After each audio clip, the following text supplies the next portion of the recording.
A shout out to Holly, Ellen, and Tai Ling, who actually I'm familiar with. Thank you, everybody else, for attending today. Um, I thought that maybe it would be nice for us to focus a little bit, since there are a great many gardens, both in Japan and in the United States. And I'd also like to thank Storia Stearns for allowing me to do this. If ever you are short of time, they're always looking for volunteers. So do think about that after we're done. So during today's presentation, we're going to visit several famous samurai gardens in Japan.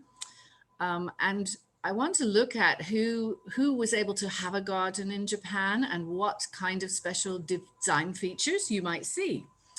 And first, we're going to take a brief look at the history and development of the garden in Japan, and then begin our tour. So who can have a garden? Well, in medieval Japan, it is the aristocracy, the royalty, and Buddhist monasteries.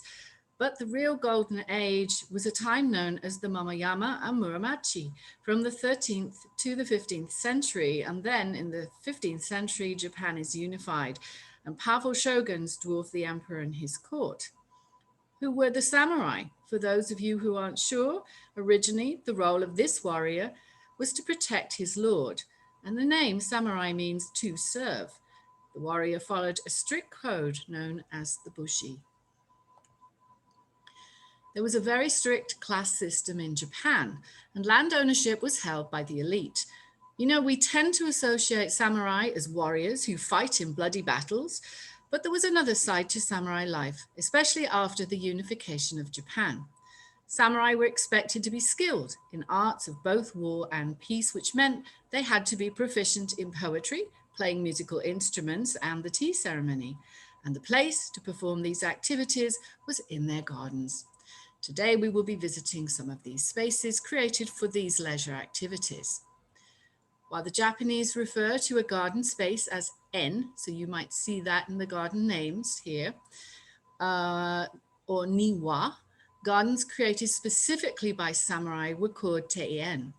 As you see from this map, we will be traveling mostly on the main island of Honshu, but we will skip across to another island, the Grey Island at the bottom, known as Kyushu, which due to its more southern location has a milder climate.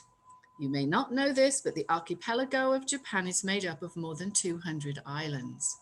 So we will be going to Koshikawa Karakuen, the Rikugien, Chisen, the Shukiai, Sengen, and Sarakuen, most of which are stroll gardens. So where can you find a garden? Traveling by train through Japan, what was my impression of the average home owner and their garden? Well, it appeared most of the land seemed to be devoted to rice fields and bamboo forests. The houses were crowded together, even in the countryside, and most homes have just a few flower pots or maybe a tiny tea-style garden. So all public gardens, or nearly all, are the ex-homes of the samurai and daimyo lords, and since they often retired to become Buddhist priests, temple grounds. What elements might we already be familiar with? Well, you might already know that the garden was created as a replica of nature. It often, generally always contained some water feature like a pond. There were many rocks placed around it, often a hill, and often plants that were selected for their seasonal beauty, creating a general feeling of calm and greenery. All the above plants seen here originated in China. On the bottom left, you can see what is known as a Camellia japonica. This was a hybrid of the tea plant, and samurai warriors used the crushed pods to make oil for their hair. But as the head of the camellia drops in one piece, samurai thought planting them in their own garden was bad luck.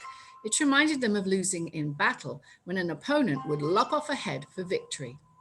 The pine was considered the sacred home of the kami spirits of Shintoism, and samurai would use pine as a decoration on armor and swords and associated this plant with their own masculinity. To the top right, you see an azalea plant. These are very toxic, and if you received them in a black vase, they were considered a death threat. And lastly, the moss. In medieval Japan, nobility would sit on mossy banks to listen to music. Gardens are always enclosed spaces in Japan. Here you can see some examples of walls. The top is from the story of Stearns, the middle from Himeji Castle. Walls were originally bamboo and later plaster with a fired tiling roof. The Shinto shrines of Ise had divine hedges and moats for boundaries. Under the Tokugawa shogun in Edo, the design of a gate reflected your rank. And seen above, you can see the entryway of Himeji Castle and the castle garden at Kobe. So you can see these people must have had quite a high rank in society, judging by the size of their gates, and often these included either side would be a guardhouse. Oops, sorry. Although an original part of a Buddhist temple garden, the Zen tea masters who designed the gardens of the 15th and 16th century adopted granite lanterns into their design, and with the development of the tea ceremony, incorporated tea houses. Books of lantern design, as seen on the right, could be consulted. A local granite mason would create the daimyo selection. Above on the left, you see a Kasoga lantern from Storia Stearns, representing the Buddhist lotus jewel at the top. And the one next to it, also from Storia Stearns, is a tea house influenced design. At the bottom, you can see the Buddhist tea house from a Pasadena Buddhist sect, now located in the Huntington Gardens. More often, large tea houses were favored by the samurai. Traditionally, the tea house door was under 3 feet high, since samurai hung their swords on a rack above the door before entering. Here you can see how the tea house impacted lantern design again. Tea was introduced in the 6th century to Japan, along with Chinese rules on garden making. And by the 9th century, chado, or the way of tea, was embedded in Japanese culture. So although the first recorded gardens were in around the 6th century in Yamato, they mostly consisted of a large pond with a wild seashore and islands, perhaps recreating the Buddhist paradise. Later, by the 10th century, the pond had become a place for pleasure boats, and the garden was often viewed from the boats. These were made for the mansions of the aristocrats in the capital of Kyoto. Resembling the Western paradise or the Buddhist heaven, these gardens would have paths leading from one vantage point to another, changing the view of scenery. So we have gardens for pleasure, gardens for strolling around, and then gardens for contemplation. This garden could be viewed from within a central structure known as a shoin or study. And its emphasis was on making a carefully composed scene, often suggestive of a picture, and was designed for a long and studied viewing. And then a garden, many pleasure, or kayu, which generally included tea gardens built around a central pond, often with striking changes of views. This was very popular with the daimyo lords in the Momoyama period of the 14th, 15th century. Gardens inspired art and literature, as seen here. This young lady's viewing the pond area, and you can see the tea house structure in the background. Interestingly enough, discovered last April were these huge stones from the Flower Palace built by the third emperor of the Ashikaga shogun. They were believed to have been put here by the builder of the Silver Pavilion, known as Yoshimasa. It is from the archaeologists, it appears the garden centered around a massive pond, which was about 150 by 200 feet in size. Due to COVID, this whole site has been backfilled at the moment. As far as a contemplation garden, perhaps some of the best examples are to be found in Kyoto. This is known as the Silver Pavilion, or the Ginkakuji, and was built by the Ashikaga shogun and was supposed to reflect that image of the Buddhist paradise. You can see a raised gravel mound, and that is in fact a moon viewing platform. It's often mistaken as Mount Fuji. And this includes also a study where the Ashikaga wrote poetry. And that study became the standard size for all tea rooms of 4.5 mats. Just down the road from here is the Honan Inn, a temple named after the founder of Pure Land School of Buddhism, Jodo, who lived here in a small thatched hut. And about 400 later, this temple was built, and you can get a feeling of the peace of that garden. And again, it includes a water feature. By the 14th century, which was the Golden Age, we see the appearance of priestly gardens as the samurai became attracted to Zen Buddhism. These garden designers were called the rock placing monks, and placement of rocks became very important in garden design. Gardeners themselves were referred to as the mountain, stream, and riverbed people. And their invention was this rock garden known as the Karasan Sui, or the waterless rock garden. The immaculate and time-consuming raking of gravel to form ocean waves was indeed a Zen-like activity itself. And here we see pictures of the Roan-ji, known as the Temple of the Dragon at Peace. It is said there are 15 rocks placed in this white gravel, and you view them from a wooden platform. If you can see all 15 at once, it is said that you have become enlightened. So we're now ready, after that little history, to visit our first samurai garden right in the center of Tokyo. It is known as the Koshikawa Karakuen. If a samurai family were rewarded with land by their lord, and by the 16th and 17th century, they were becoming landowners and garden builders. These gardens reflected their status. Tea houses were used for socializing and entertaining, and the gardens were a place to enjoy the scenery, stroll around, and also a place for political intrigue and enjoying the pleasures of Edo. The landscape was to create a sense of harmony, but also have practical uses. Within this garden, you would find medicinal herb gardens, vegetable growing, tea fields, and rice paddies, plus places to practice archery. This is one of the oldest gardens in Tokyo, and if you look at the map, you can get an idea of the paths that you can follow around the large pond. The topography of the hill and pond, though, can only be experienced by actually going within. The garden belonged to a nephew of the Tokugawa shogun, and construction began in 1629, and it was indeed Edo's first garden. After ensuring there was enough money, the next step is to hire a master gardener, and in this case, it was Toku Kaiji Sahei. The large stone you see on the left in the middle of the island commemorates him.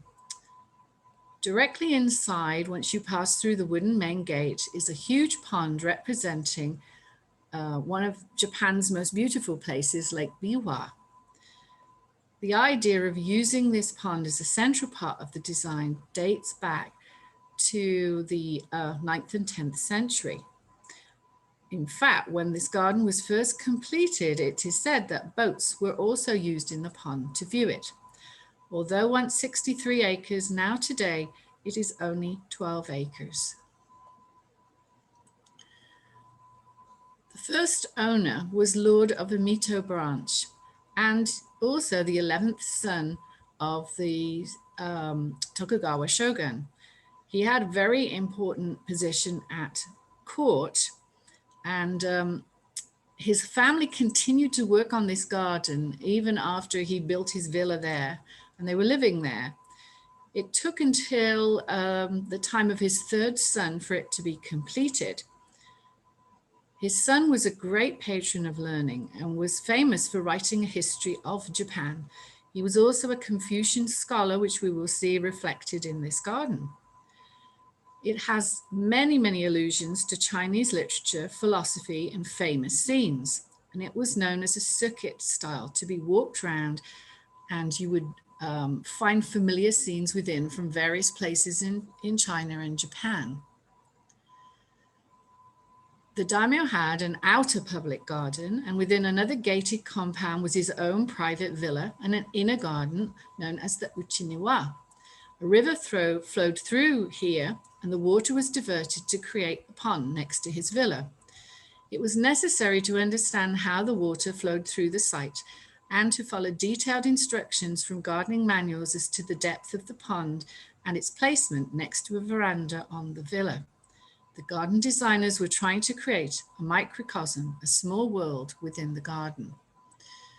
After firebombing in World War II, the only trace of these villa gates is actually the sign, but these were the original entrance decorated in Chinese style, used to actually create the inner garden for the villa. Rocks, stones, water, and plants, decorative bridges and lanterns are found here, and also tea houses. Stones are the first element mentioned in the garden Bible known as the Sakuteki. This was written around the 11th century.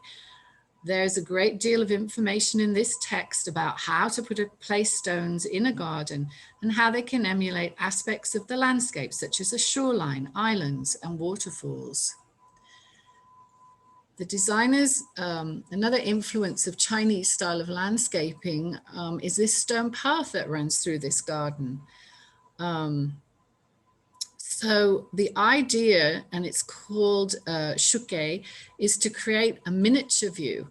So this straw garden originally had 33 different views to be viewed and incorporated the hide and reveal technique where you would follow a curved path like this, surrounded by bushy plants, to make the garden appear much larger.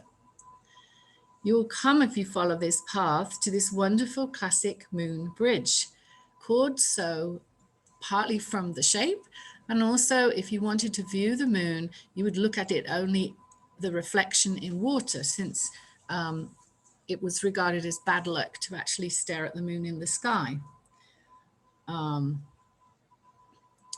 So the water source for the garden comes from a spring, which means there's sufficient water supply for the whole year. The First Lord actually built the first canal in Tokyo, which was then called Edo, known as the Kanda Canal, which today the only remaining part of exists here in this garden. This canal brought drinking water to Edo and was built in 1629 at the same time as the garden. The garden's name, Koshikawa, reflects the original river in this location, since that name means the small pebble river. Something surprising to find here is a small rice paddy tucked into the far corner of the garden. This was put in by Tokugawa Mitsukini so his family could learn the hardships of country life. And today, for a similar reason, elementary school children from nearby schools plant and harvest the rice. The first Lord of Mito, the original owner of this garden, was given 100,000 koku of land by the shogun. And if we know, 1 koku was the amount of land needed to grow one person's annual allocation of rice. That was quite a gift. Something we might not associate with gardens is falconry. But when you're walking around in the Karakuen, you're going to come across this huge memorial stone. This is a memorial for the 7th Lord of Mito's favorite falcon. Falcons were related to the prestige of the emperor, and their key function was to secure cultivation or rice. The most powerful symbol of successful rice stewardship would be the crane, who flew in after the rice to feed on rice husks. The emperor was compelled to protect and manage crane populations by bringing in falcons. And for more than 1,000 years, the daimyo lords rode out on horseback with a falcon on their fist to assert dominance over their territory. Falconry was permitted at first only for the emperor and aristocracy, but later the samurai flouted these laws, and by 1603, the shogun, who himself was an enthusiast and owned over 1,000 birds, approved the samurai embracing this hobby too. Often hunting falcons were given to samurai as a gift from the Tokugawa shogun, and samurai gifted falcons and cranes to each other. The art of falconry is known as takagari, and in the middle you can see a picture of an 1873 manual on the sport. There are numerous religious shrines within the Karakuen, and as you climb the hill, On the top, you are going to find a shrine, originally imitating the famous one at Kyoto, known as the Kiyomitsu Shrine, seen here on the left. Today, as you can see, there's very little left, but you can get an impression of the steep and wooded hills above this rice paddy. All the rocks from this garden were brought by canal barges from all over Japan. And not far away from there, you find another kind of shrine. As I mentioned, the second lord was a fervent Confucian.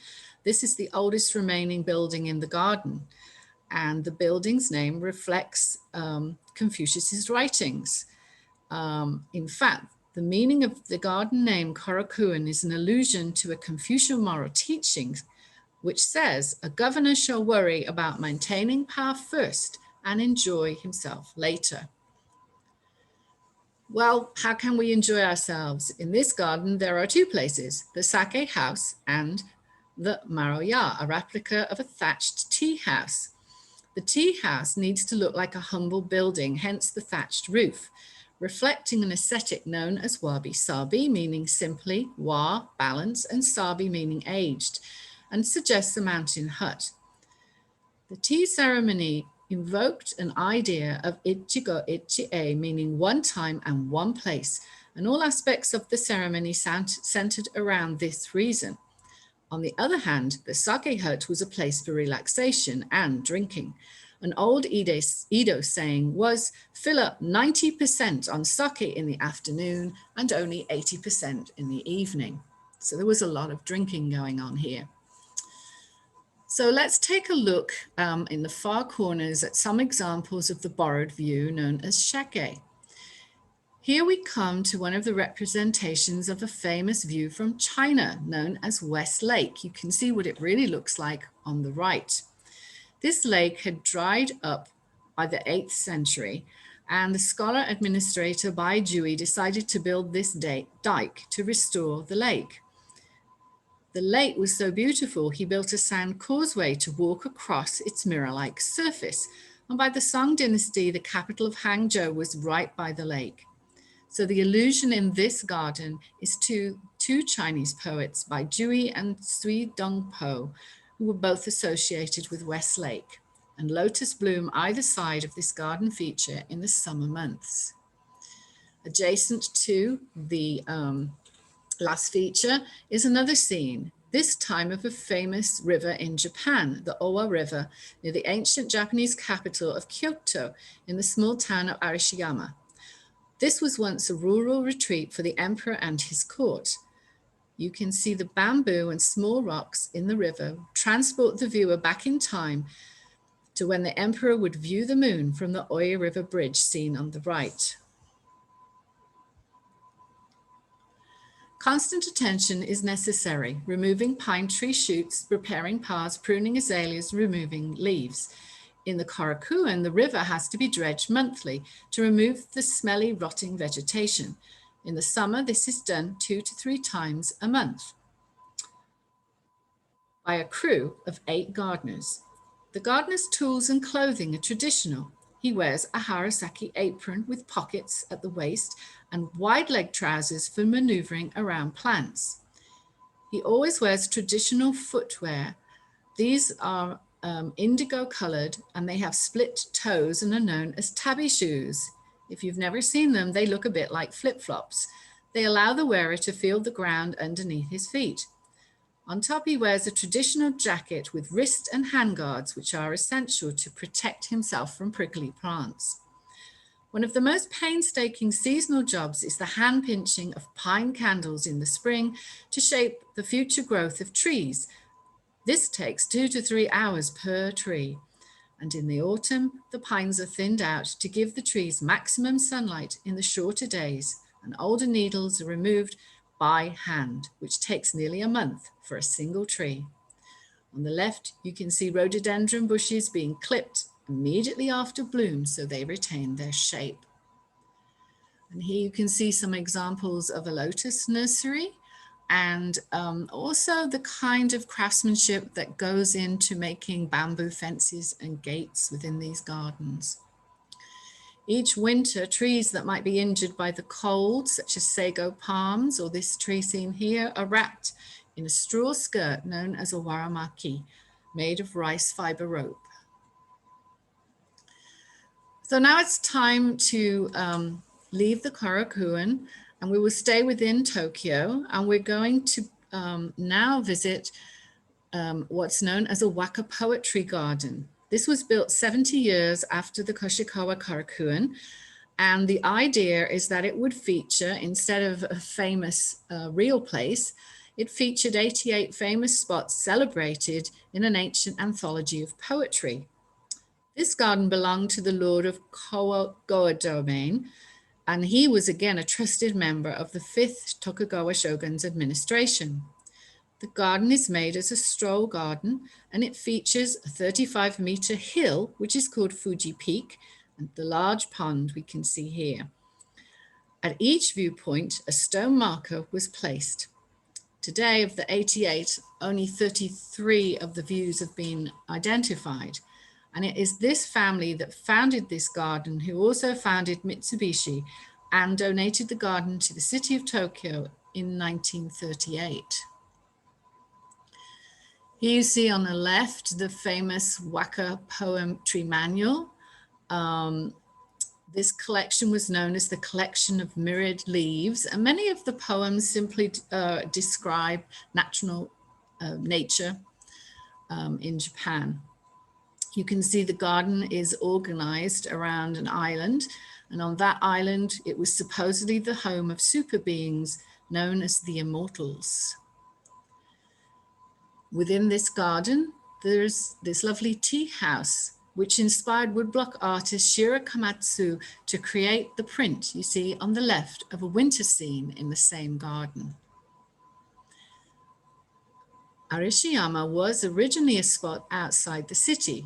We visited this in the other garden. Here you can see a replica of the bamboo forest. On the left is how it looks today, and you can walk through there. And on the right, there's a reproduction. It actually comes from one of those poems in that ancient collection. The poem said, "The leaves of the bamboo grass all over the mount with silken rustles sound, and yet I dream of my darling, for I am parted from her." So we've seen some of the principles of composition for the Japanese garden. Creating a confined area of a famous landscape, such as West Lake. Borrowing a view beyond the garden, which we haven't seen an example of totally. And also symbols, the crane and turtle-shaped islands, maybe a gourd-shaped lake, the lantern shape, sprinkling of white sand or rocks on the side to suggest the ocean. Built on the site of a samurai home, we now go to Himeji Castle, where the Koko-en is another chisen or stroll garden. Imagine here, samurai drinking wine, practicing calligraphy, and inviting political guests to tea tasting events. Today, this is only 3.5 acres, but includes 9 different kinds of gardens, so well worth seeing. There are waterfalls, ponds, a seedling nursery, tea ceremony place, a country style and summer trees, pine trees, and a hill and pond design. Here you can see a view from across the lake, and this garden was reconstructed in 1992 on the site of the samurai residence at Himeji Castle. In allusion to the gardens of the Chinese elite, it includes a covered walkway, which originally led in China from the villa to fishing ponds. This design is recreated in Japan. Here we can see inside what is known as a shoin style room. Samurai adopted the tea ceremony philosophy, and the 4 essentials of this were harmony, reverence, purity, and tranquility, giving a balance and a calm to the violent lives the samurai had led. Koi were introduced from China, as you see here. In China, they're known as carp, and there are over 200 in this pond at Himeji. And we can just take a look. This is in May, so the azaleas are in bloom. So there's just one splash of color here. And here you can see another example of the koi, and also how they'll have to cross the water, many kinds of bridges. This is a little stepping stone bridge, and here you see a little tea house on an island. And there's a replica of another kind of mountain style hut tea house. Also, maybe you could view the moon from there in the pond. Often within a garden, 3 rocks might be placed to represent the Buddhist triad. Buddhism came to Japan in the 6th century. The Buddhist triad are the historic Buddha, known as the Sakyamuni, the future Buddha, known as Maitreya, and the Goddess of Mercy, seen here in the middle, and then on the right, that little representation of them. So now we travel to Hiroshima, to a shrunken scenery garden owned by the lords of Asano. The 5th lord actually renamed this garden as the Elegant One. I found this postcard because obviously when the A-bomb fell on Hiroshima, the garden was pretty much destroyed and it's had to be rebuilt. So here you can see what the Asano Sentai garden looked like in 1940. And who were the people responsible for creating it? Well, Tenyomoto was a powerful daimyo, again, a vassal of Hideyoshi. His large kingdom was worth 1.2 million koku. Again, remember, that was a measure of how much rice fed an individual for a year. In order to be a lord at that time, you had to own at least 10,000 koku. This man was so powerful, he could easily call up 40,000 men to arms, and he led troops in Hideyoshi's invasion of Korea in 1592. He was an excellent samurai, and he took the head of a key general at a major battle of Shitsugatake in 1583. The man on the right, Asano Nagaakeri, studied Zen, and he was the man who hired the famous tea master to build this garden in 1620, Uedo Soko. So it was often the tea masters who were the garden designers. So here you can see the main gate that you enter the garden through. And see how wonderful they have recreated this after the A-bomb fell. It looks pretty much the same as it had before. Within this garden are various miniaturized scenes. This scene, again, represents that famous Chinese West Lake we saw before. There are 10 islands, and around the edge are hills, woods, bridges, and tea cottages. Let's take, there's several examples of different kinds of tea cottages. So who was Ueda Soko? He was an active samurai warrior, and he married the shogun Hideyoshi's niece. But when he was 70, he decided it was time to retire from the battlefield, and he started to study the tea ceremony, or Chanoyu, under a famous tea master known as Oribe. It is said tea implements should reflect a rustic nature, and before holding a ceremony, the host will select a scroll, his own kimono, the tea bowls, all to reflect this one moment and time of meeting. Uedo Soko even made his own tea wares in a kiln in this garden, and he made his own bamboo scoops.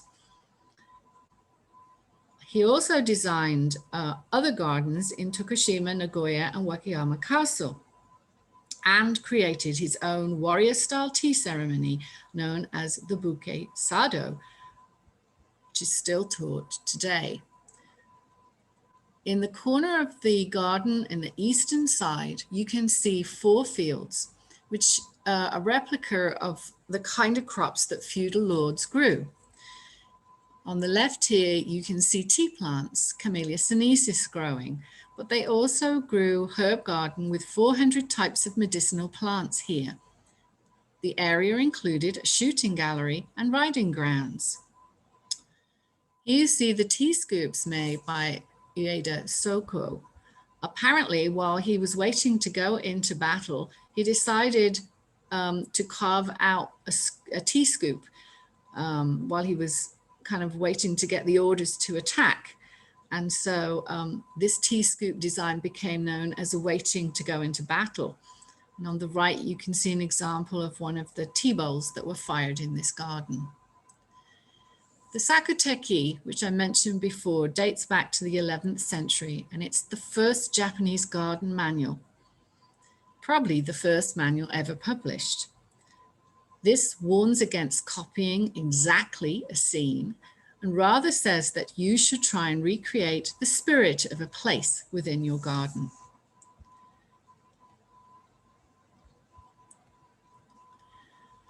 An example of borrowed scenery can be seen from within the garden in Hiroshima.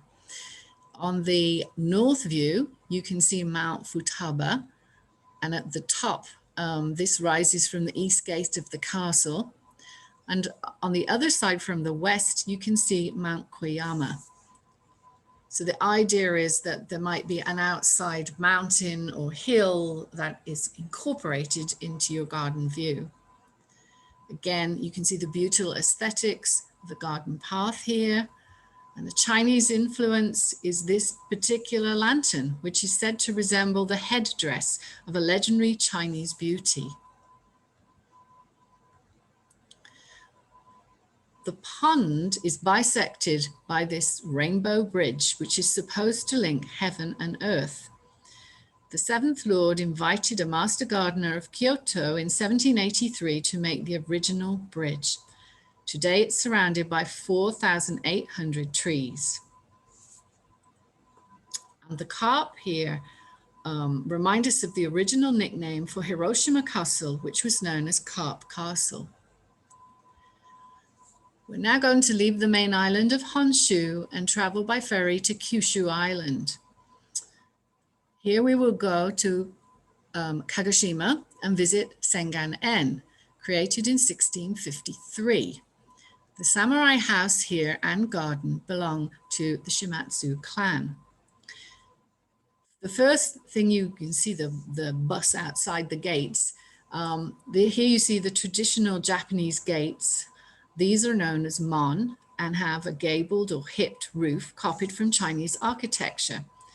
This structure is supported by cedar posts and topped with red cedar shingles or sometimes ceramic tiles.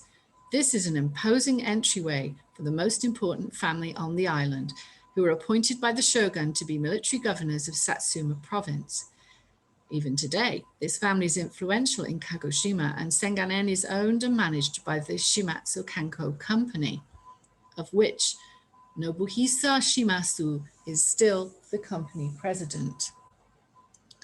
Sengan-en is located along the north center of downtown Kagoshima and included the family villa.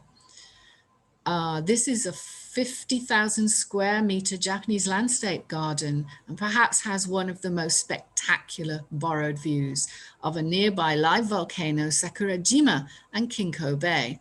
While we were there, Sakurajima began to erupt quite severely and ash began falling all over the town. There's a lot of Chinese influence here, and this garden was visited by dignitaries from all over the world, including Edward VIII of the UK and the Tsar of Russia, Nicholas I. Here is a very interesting, huge crane lantern. Its brown capstone resembles a crane in flight. In 1780, the Shimatsu clan were given a falcon by the Tokugawa shogun. And in an exchange of gifts, the first crane caught by the Shimatsu lord was salted and returned as a gift to the shogun. The 27th lord installed a gas lamp, and this is said to be the first use of piped gas in Japan. It was another 15 years until gas lighting was installed in Yokohama. Another extraordinary thing to see in the garden is a tall amami pine tree, which is thought to be over 350 years old, although these trees come from an island of Yakushima and often grow to be 1,000 years old.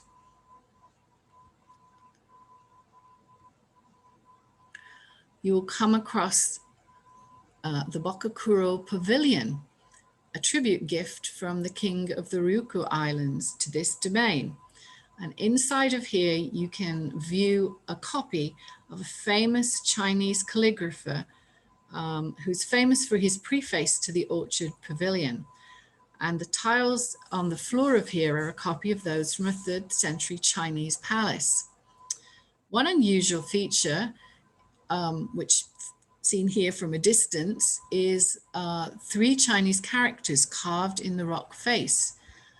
A total of nearly 4,000 people worked for 3 months to make it. Here you can see it up close, using crushed shells to make the white paint. A very unusual feature in a Japanese garden, but quite normal in China. These characters are 11 meters tall and the rock face is 200 meters above sea level. Let's take a seat and another look at the beautiful bird view of Kinko Bay. Water engineering and water supply is very important to these gardens.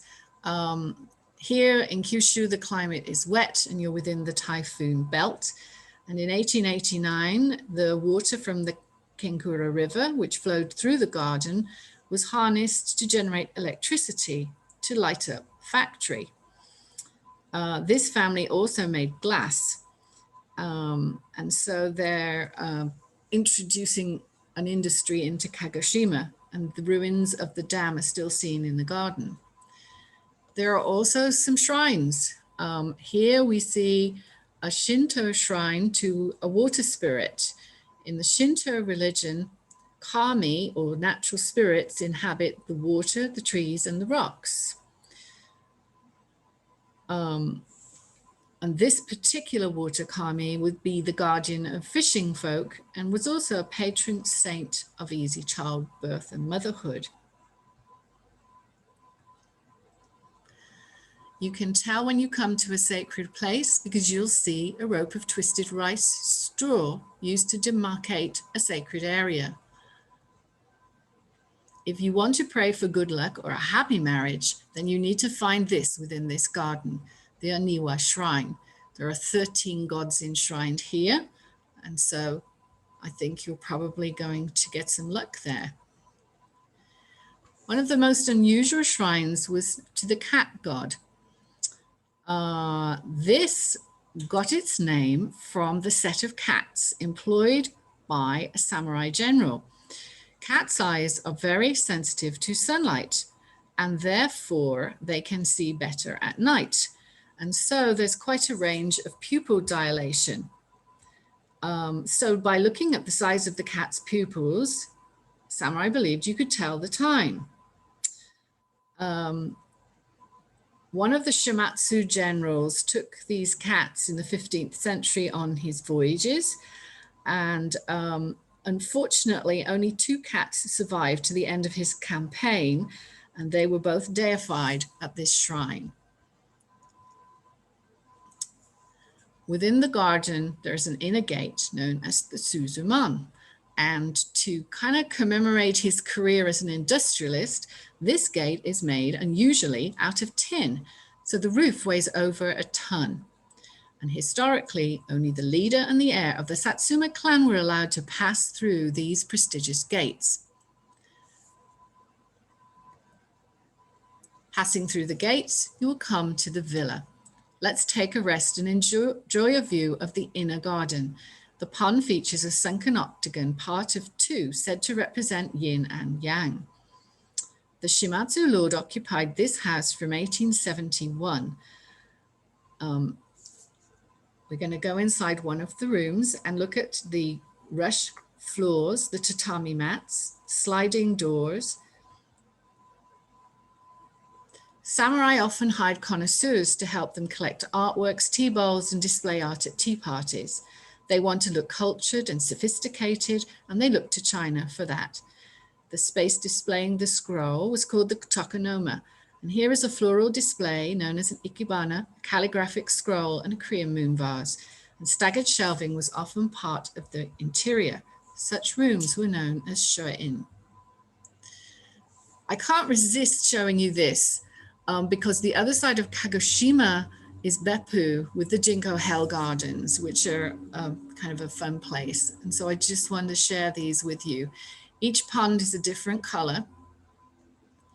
And because the water is so warm, they're able to grow lily pads. And they even have a time of year when children are invited to come and sit on these pads, as seen on the left. So I'm just going to show you a few views. And when you're really tired of walking around, they have a wonderful place you can sit and rest and place your tired feet in the warm waters. This is the Red Devil or Jingu garden. Okay. And lastly, we go back to Honshu, to the Kobe. Again, Kobe became a pretty European town filled with merchants. And there, the Sorokuin is a stroll-shaped garden, and originally built in 1885, but actually was reconstructed.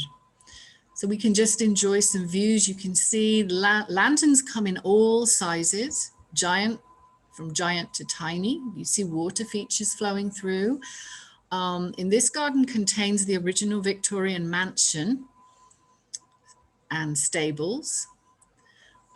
You have waterfall features. We just enjoy these views. You can walk across the stepping stones and through this little cave area. One of the fun things to do, ceramic pots are buried under the rocks and they make a singing noise whenever water's poured over the rocks. And lastly, one of the most probably unusual things we found here was a samurai barge, and this was the only existing example. There are still over 30 samurai gardens left to enjoy in Japan.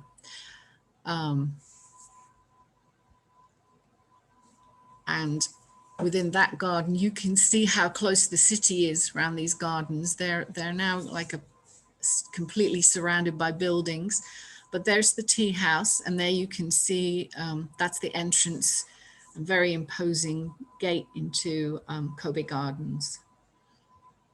So where can I find a place to visit in Japan? If you're interested, there's several options. There's the Storia Stearns, which is located on 270 Arlington Garden. Because of COVID, you need to make an appointment on their website, and they're only open Saturday and Sunday, but in normal times, they're open on Thursdays too. Or you can go to the Huntington Gardens, where they're going to be, actually they're building a new Japanese house brought from Japan. And they have an authentic Buddhist tea house set in its own garden. Or you can go to Descanso and enjoy the camellias blooming in the spring. So thank you for your patience today. And that's the end of my talk. Thank you. Thank you very much, Allison. I don't see any questions in the chat, but did anyone have any questions for Allison?